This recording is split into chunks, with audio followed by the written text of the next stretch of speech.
Hello दोस्तों, आपका स्वागत है यूट्यूब चैनल डिक्टेशन क्लब में। आज का डिक्टेशन आनंद मासिक पत्रिका अंक 12 से होगा, जो कि 3 अलग अलग स्पीड में होगा, जो कि रहने वाली हैं 80 शब्द प्रति मिनट, 90 शब्द प्रति मिनट और 100 शब्द प्रति मिनट। इसकी पीडीएफ आपको टेलीग्राम चैनल में मिल जाएगी, जिसकी लिंक आपको नीचे डिस्क्रिप्शन बॉक्स में मिल जाएगी। इसके अलावा आपको अन्य प्लेलिस्ट जैसे कि अन्य आनंद मासिक पत्रिका के अंक के डिक्टेशन और newspaper dictation, 10 minute non stop dictation, Ramdhari Gupta खंड 1, रामधारी गुप्ता खंड 2 के डिक्टेशन की प्लेलिस्ट की लिंक भी नीचे मिल जाएगी। और आपको हमारा यह प्रयास अच्छा लगता है तो वीडियो को लाइक तथा चैनल को सब्सक्राइब ज़रूर करें। तो डिक्टेशन स्टार्ट करते हैं 5 सेकंड के बाद।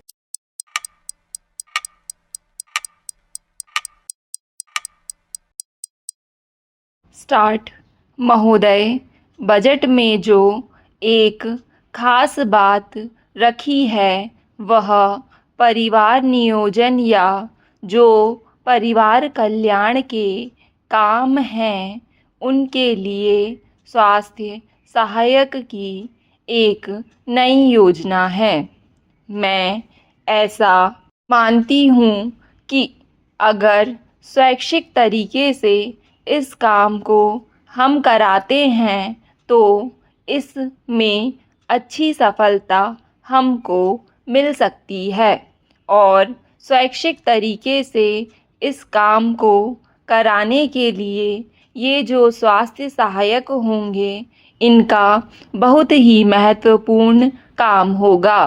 परिवार कल्याण के लिए स्वास्थ्य सहायक गांव-गांव में घूमकर, शहर-शहर में घूमकर स्वैच्छिक तरीके से लोगों में परिवार कल्याण को फैला सकते हैं। इसके बारे में लोगों को बता सकते हैं। दूसरी चीज़ यह है कि गांवों के अंदर जो हमारी जनसंख्या रहती है उसके लिए भी मैं वहाँ पर काम को बढ़ाना है। वहाँ पर काम बढ़ाकर हम वहाँ की बेरोजगारी की समस्या को हल कर सकते हैं। यह बेरोजगारी की समस्या हमारे देश के सामने एक सबसे बड़ी चुनौती है, जिसको कि हमारी सरकार को खुले मन से सहर्ष स्वीकार करना है।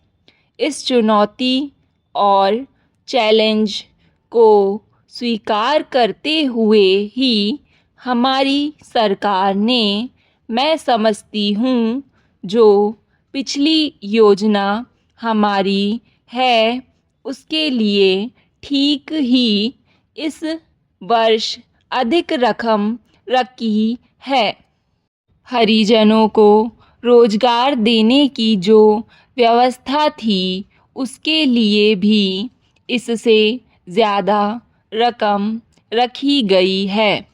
उनके लिए आंकड़े नहीं देना चाहती क्योंकि उसमें समय लग जाएगा, लेकिन जो आंकड़े हैं वे बताते हैं कि सरकार ने इन चीज़ों को बहुत महत्व दिया है। हमने यह भी देखा है कि बजट के अंदर लघु उद्योगों के लिए धनराशि 815 करोड़ रुपए से बढ़ाकर करीब करीब 1340 करोड़ रुपए की गई है। लघु उद्योगों से हमारे ग्रामीण क्षेत्रों में काफ़ी लाभ पहुंच सकता है।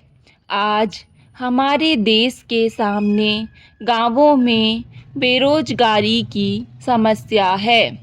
गांवों में दो तरह के बेरोजगार युवक हैं। एक तो वे हैं जो कि पढ़े लिखे हैं और दूसरे वे हैं जो पढ़े लिखे नहीं हैं। उनको हम ऐसे काम दे सकते हैं जिनको कि श्रमिकोन्मुख योजना कहते हैं। उसके द्वारा काफ़ी काम दे सकते हैं, विकास हो सकता है। इस बजट में इस बात का ध्यान रखा गया है, जो कि 20 सूत्री कार्यक्रम है।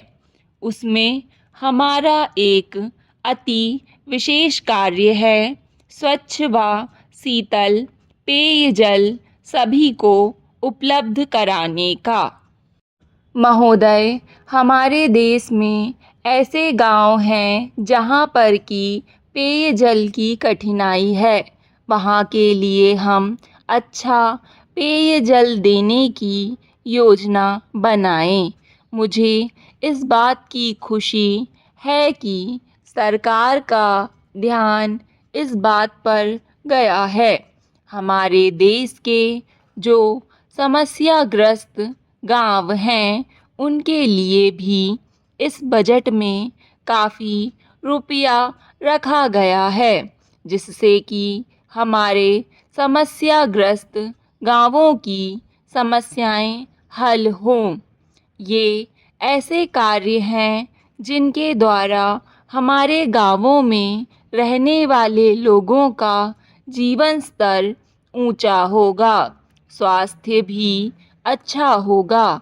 इसके साथ हमारी सरकार अपने देश के पिछड़े हुए हिस्सों के लिए, गरीब हिस्सों के लिए, हमारे को परेशान लोगों के लिए, उनकी उन्नति के लिए भी काम कर रही है। उनके विकास के कार्यक्रम भी हमारे राष्ट्र के सामने हैं। ऐसे जो कार्यक्रम हैं, उनके लिए विशेष तौर से आयोजन किया गया है। प्रत्येक कार्यक्रम के लिए काफ़ी बड़ी धनराशि रखी गई है। भारतवर्ष में जिस तरह से बड़ी जनसंख्या है, उतनी बड़ी जनसंख्या वाले चीन या एक दो और बड़े देश हैं।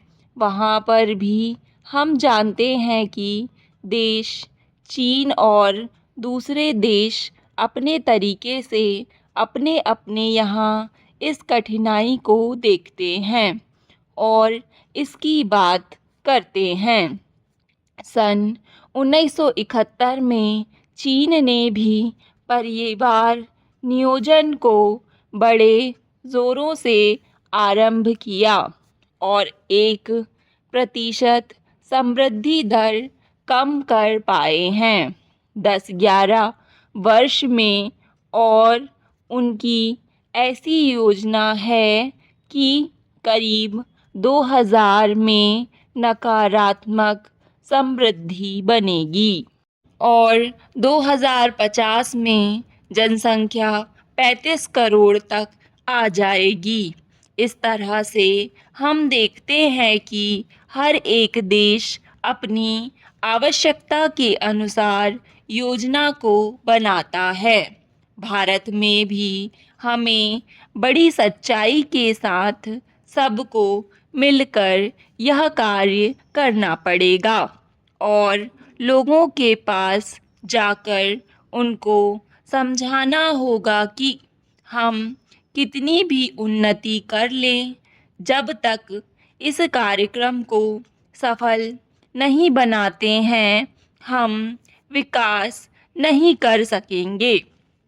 जैसा कि प्रधानमंत्री जी ने कहा है कि एक जन आंदोलन बनाकर चलेंगे, जिसमें हमारे माननीय सभा के सदस्य और जो भी जनता के प्रतिनिधि हैं और सब लोग इसमें हाथ बटाएंगे और राजनीति से ऊपर उठकर जब तक इस कार्य को नहीं करेंगे, तब तक आंदोलन नहीं बन पाएगा। मैं समझती हूँ कि समाज कल्याण या परिवार कल्याण के लिए ऐसा दृष्टिकोण उचित है। सभापति महोदय, मैंने बहस के बीच में बोलने की आशा नहीं की थी, क्योंकि हमने अपनी नीति को बहुत स्पष्ट कर दिया है।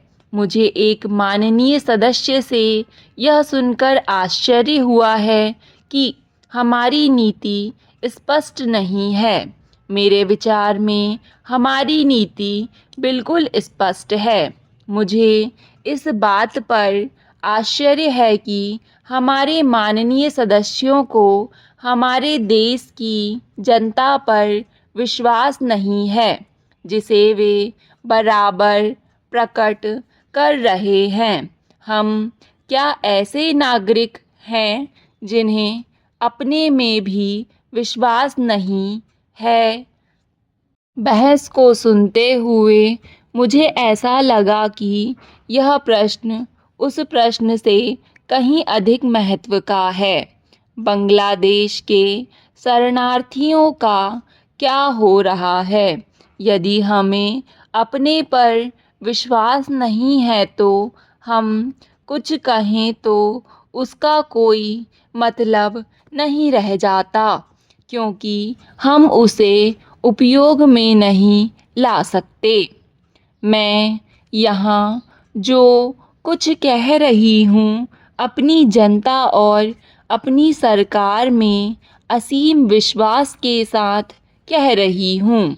मुझे इसमें संदेह नहीं कि जो समस्या हम पर आ खड़ी है, हम इसका सामना कर सकते हैं। इसका क्या अर्थ है?